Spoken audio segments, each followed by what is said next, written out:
Back, even before President Trump was inaugurated, Republicans promised to get to the bottom of Russian interference with the 2016 presidential election. On Friday, Senators Chuck Grassley of Iowa and Lindsey Graham of South Carolina issued what's called a criminal referral of Christopher Steele to the Justice Department.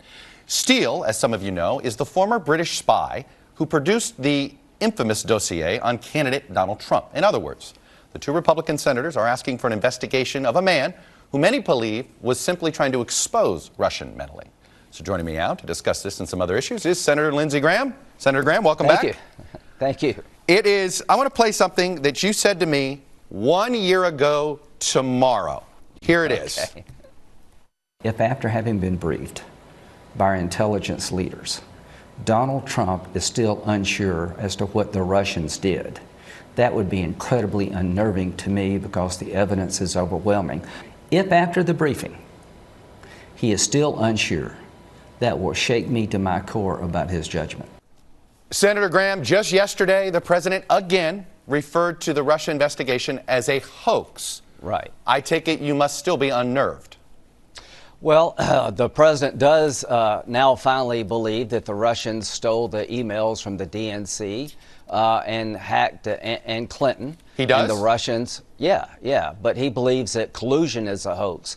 All I can say is that it's not a hoax. The Russians stole the emails. They did interfere in our elections. We now know that Trump Jr. met with the Russians in Trump Tower, and that Bob Mueller is doing a great job. He's the right guy at the right time. He needs to be allowed to do his job. And whether or not there's collusion, Bob Mueller will tell us. I've seen no evidence of collusion, but the idea of Jeff Sessions being able to investigate the campaign he was on is unacceptable. Jeff Sessions did the right thing. It would be impossible for him to look into the Trump campaign activities with the Russians. Well, Mr. Mueller had to be appointed as special counsel, but we need a second special counsel to look at the way the Department of Justice conducted themselves. All right, before I get to that, I want to ask you, does the president's behavior towards Russia and Vladimir Putin throughout his first year in office at all raise any suspicions with you? I always said he had a blind spot to Russia, but things are changing for the better. He finally allowed the Ukraine to be given defensive weapons. But when it comes to Russia, I've said on your show a million times, he has a attitude toward Putin that I think is counterproductive. The president does believe his intel agencies. He is firmly telling the world he didn't collude with the Russians, and we're not going to let him be the final authority on that. We're going to let Mr. Mueller tell us whether or not this campaign colluded with the Russians, and I will do everything I can to make sure that Mr. Mueller does his job. But there's other things about the Department of Justice and this investigation that bother me greatly, and I think we need a special counsel to look at those things. How does a second special counsel right now somehow not become disruptive to Mr. Mueller's ability to do his job? I don't think Mr. Mueller can look at Mr. Strzok, I can't remember the gentleman's name, but the guy who was in charge of the Clinton email investigation was fired by Mr. Mueller because we discovered emails between Mr. Strzok and Ms. Lace. By the way, doesn't that make you feel better about Mr. Mueller, that he fired it before it does. Anybody it does. brought it up, before it became some right-wing conspiracy? Absolutely, it makes me feel good about Mr. Mueller, but it doesn't make me feel good about Mr. Strzok. Here's what one of the emails said to Ms. Lace. He was writing, "I want to believe the path you threw out for consideration in Andy's office, that there's no way he gets elected, but I'm afraid we can't take that risk. It's like an insurance policy in the unlikely event you die before you're 40. This is the guy in charge of investigating Clinton who called Trump an idiot. When you look at those emails, he had a political bias against Trump. But I want to know who was in Andy's office. Can I ask you this? I want to know, did this FBI agent feel like he had to take the law in his own hands and create an insurance policy against an outcome of an election he may not have liked? Do you think it was a political bias? How do you know it wasn't something that he had found in his investigation?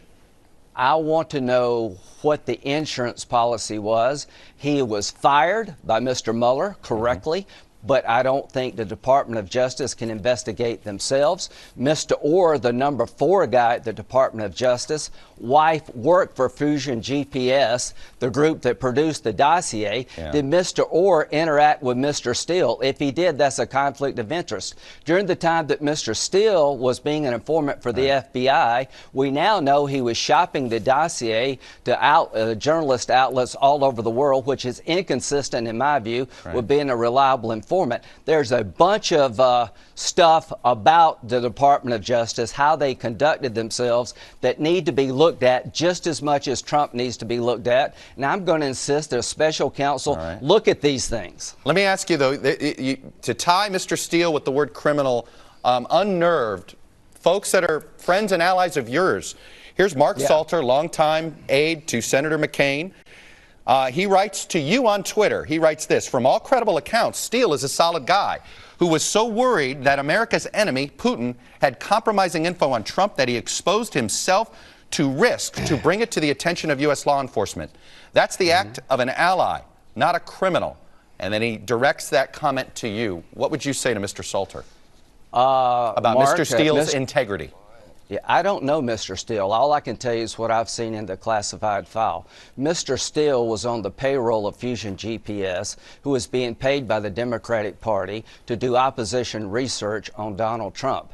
That while he was working with the FBI, he was shopping this dossier all over the world. That's not what an informant should do. I don't want Lindsey Graham to make these decisions. I want a special counsel to look at not only how Mr. Steele conducted himself, what the FBI did with the dossier, whether Mr. Orr, whose wife worked for Fusion GPS alongside Mr. Steele, what involvement did he have in the dossier? And I want to find out if the lead investigator of the Clinton email investigation had a political bias against Trump for Clinton to the point that it was a sham investigation. I don't know all these things, but I can tell you somebody needs to look. If you believe Robert Mueller should be looking at the Trump campaign, count me in. But if you ignore all this stuff, you're blind. How Mr. Steele's not an American citizen. Do you want him do you want him extradited? He was asked to appear before our committee. Come in and tell us what you did.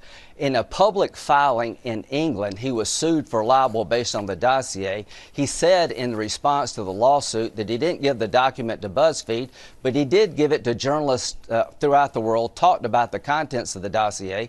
Mr. Comey told President Trump, here's this dossier, it's unverified. I don't think an informant for the FBI should be taking the product and shopping it around to journalists throughout the world. The system doesn't work that way. Let somebody other than Senator Graham look at this. I think Mr. Orr had a conflict of interest if he worked with Mr. Steele, because his wife worked with Mr. Steele. And this FBI agent that Mr. Mueller fired, the way he conducted the Clinton email investigation should scare us all. It could be Trump today, you tomorrow. So the FBI needs to play by the rules, too. Boy, I support Mr. Mueller, but somebody needs to look at the Department of Justice. Senator, you are painting a picture of a lawless Department of Justice and a lawless FBI, totally filled with political partisanship. Do you really believe this? I believe that Mr. Strzok was a political hack. I believe that Mr. Orr had a conflict of interest. His wife worked for the organization that produced the dossier, and if he interacted with Mr. Steele, that is wrong. I believe Mr. Mueller fired Mr. Strzok for a reason, but that's not the end of the inquiry. I believe there's plenty of evidence that the Russians interacted with the Trump campaign, and Mr. Mueller is going to get to the bottom of it. The FBI is a great organization, but no organization is subject, can't be looked at. If you're not worried about Mr. Strzok being in charge of the Clinton email investigation, given his attitude toward the Clintons and Trump and what he said, then I think you're blind to the fact that this whole investigation needs to be looked at independently. I got to ask you something. The president sort of joked with you the other day, and he said, boy, Lindsey used to be a great enemy of mine, and now he's a great friend of mine. What's changed? A lot of your friends have been asking me that, going, hey, ask the senator why he's suddenly cozying up to President Trump. What would you say to them? Because he's president of the United States, he's going to make a decision about immigration I've been working on for a decade. He's president of the United States, going to make a decision about North Korea, which is one of the biggest threats to the world at large. He's going to decide whether or not to stay in the Iranian agreement. I've enjoyed his company. He beat me like a dog. I said everything I know to say about him.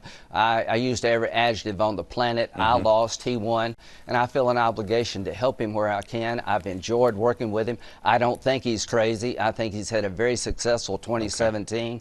And I want to help him where I can, and we should all want him to be successful. He's got a lot on his plate. If he asks you to serve in his cabinet, would you say yes? No. Okay, that's definitive. No ifs, ands, or buts. We will not be hearing the name Secretary Graham on any cabinet agency. You got it. Okay. Senator Graham, that got a laugh from the in-studio audience from here. Anyway, sir. That's a hard crowd, too. Thank you for coming on and sharing your views, as always, sir. Happy New Year. Thank you. Thank you very much. When